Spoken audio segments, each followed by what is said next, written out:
groom. It's a joy to be here today with Cameron and Yvette, surrounded by family and friends, people who care deeply for both of you. I consider it a privilege when you asked me to officiate your wedding. This is an honor for me. This is a beautiful place to exchange your vows to one another with the lake behind us and the snow-covered mountains in the background. But as beautiful as this is not a marriage. This is a marriage ceremony. This is a wedding. Marriage is what comes after today. Marriage is what the two of you do tomorrow and the day after that, and the weeks and the months and the years that follow. Jesus shares these words with us. No one has greater love than this, to lay down one's life for one's friends. Now, Cameron and Yvette, hopefully you're never going to have to lay down your lives for each other. But you will have to give up yourselves for each other, because marriage is a gift. Today, Cameron, you give yourself to Yvette. And Yvette, today, you give yourself to Cameron. And in a few minutes, we're going to exchange rings as a symbol of that gift, as a symbol of that vow. Marriage is the gift of yourself. It's the gift of your life. And it isn't just for today. It's for every day from this day forward.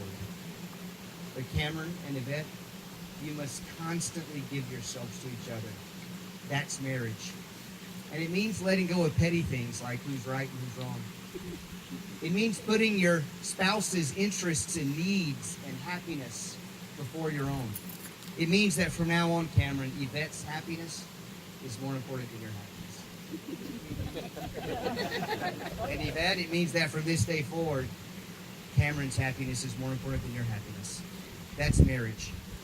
And that's what Jesus meant when he said to love one another. And that's what Paul meant when he said to clothe yourselves in love. This afternoon, you are the wedding gift that you give to each other. And your marriage is the gift of continually giving yourselves to each other. But a word of warning, it must be both of you. And it must be a decision you make every day. But with that shared gift, with that shared sacrifice, you'll have a marriage that will last the ages. So Cameron and Yvette, I invite you to begin the adventure of your marriage by exchanging your vows to one another in the presence of God and of these witnesses. Cameron, will you have Yvette to be your wife? And do you promise to be faithful to her and to love and honor her as long as you both shall live? I do. Yvette, will you have Cameron to be your husband, and do you promise to be faithful to him and to love and honor him as long as you both shall live? I do.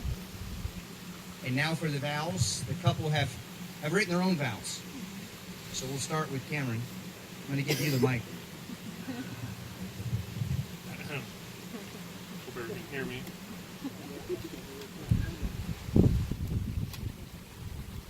Yvette, you are an amazing, loving, beautiful woman. Your smile brightens my life. Your heart feeds me with endless love. You make me want to be the best man I can be, and I want to spend the rest of my life with you. I pledge to you my love and partnership. I promise to grow with you. I promise to cherish your uniqueness and appreciate all that you do. I promise to support and comfort you through our life's journey. I promise to respect and love you forever as I do today. And I promise to always be by your side as we write our story.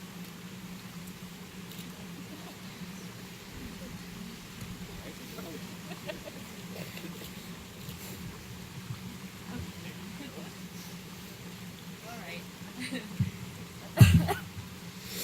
Cameron, when I swiped right on Tinder, I thought I was taking a shot in the dark. Never in a million years did I think we would become husband and wife just shy of our 1-year anniversary. From spending endless nights on a plastic couch with me to watch over our daughter in the hospital, to buying our beautiful home in Rancho Cerrita, you need to know how amazing you really are. Being with you, I realize how lucky I am.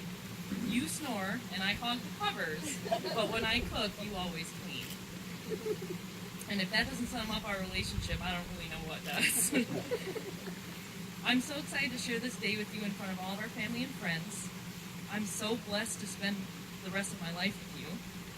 You love me the way that I truly need to be loved, and no matter how much I want to run away sometimes, you always have your open arms for me to run back to. I promise to cook, clean, and care for you, not because these are what are expected of me, but because these are the things I want to do for you for the rest of my life. I promise to always love you. Thank you for making me your wife. All right, now you're going to put your vows in the vow box behind us, right?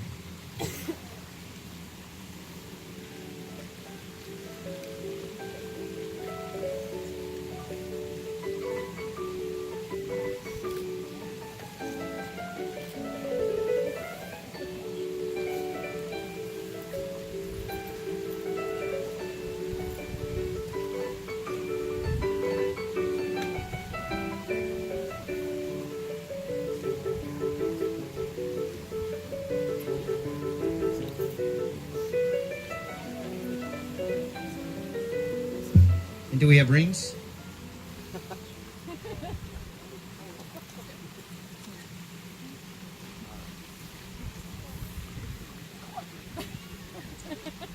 All right. So, of course, the rings are in a circle which has no end because God's love for you has no end. And on the days when it's really hard to get up and love each other, remember that there's a third party to the marriage. So if you would take, first of all, the ring you're going to place on Yvette. Place this on the ring finger of her left hand and repeat after me, Cameron. With this ring, I commit my life to you. With this ring, I commit my life to you. And Yvette, as you take that ring and place it on the left finger of Cameron's left hand, repeat after me. With this ring, I commit my life to you. This ring, I commit my life. All right. Move up here and pray for you guys. Father, I lift up Cameron and Yvette to you, and I pray that you would bind them together as one, that you would give them the strength to love each other in the good times and in the bad times. Father, I pray that they would continue to forgive one another, share their lives and their hearts with each other, be vulnerable with each other. Father, I pray that through everything, they would love one another with a kind of love that will blow others away as they watch it.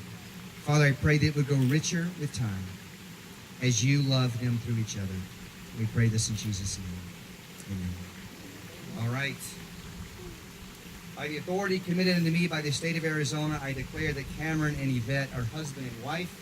Cameron, you may kiss your bride. I am proud to introduce to you Mr. and Mrs. Rhodes.